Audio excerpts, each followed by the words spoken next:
দর্শক, আমরা আবারও চলে আসলাম তান্ত্রিক কবিরাজ নন্দলালের কাছে।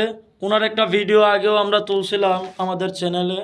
তো আপনাদের কমেন্ট বক্সের রিকোয়েস্টের ক্ষেত্রে আমরা আবারও চলে আসলাম নন্দলাল দাদার কাছে ওনার একটা সরাসরি সাক্ষাৎকার নিতে। তো আমরা কথা না বাড়িয়ে সরাসরি চলে যাই দাদার কাছে। তো দাদা আদাব। নমস্কার। তো দাদা, আমরা শুধু ঢাকা থেকে আসলাম। আগেও আপনার একটা ভিডিও আমাদের চ্যানেলে, ইউটিউব চ্যানেলে আমরা পোস্ট দিছিলাম। তো অনেক দর্শক শ্রোতা আপনার দ্বারা বলে উপকৃত হয়েছে এবং কমেন্ট বক্সে আপনাকে আরেকবার দেখতে চাইছে। এই জন্য আমরা শুধু ঢাকা থেকে আসলাম। আপনার এই ঠিকানা ময়মনসিংহ, আপনার ঝিনাইগাতিতে চলে আসলাম আপনার এই সরাসরি একটা সাক্ষাৎকার নেওয়ার জন্য দর্শকের রিকোয়েস্টে। তো দাদা, আপনি আপনার পরিচয়টা যদি আপনার নিজে মুখে একটু বলতেন। আমার নামটা হচ্ছে তান্ত্রিক নন্দলাল, বুঝছেন?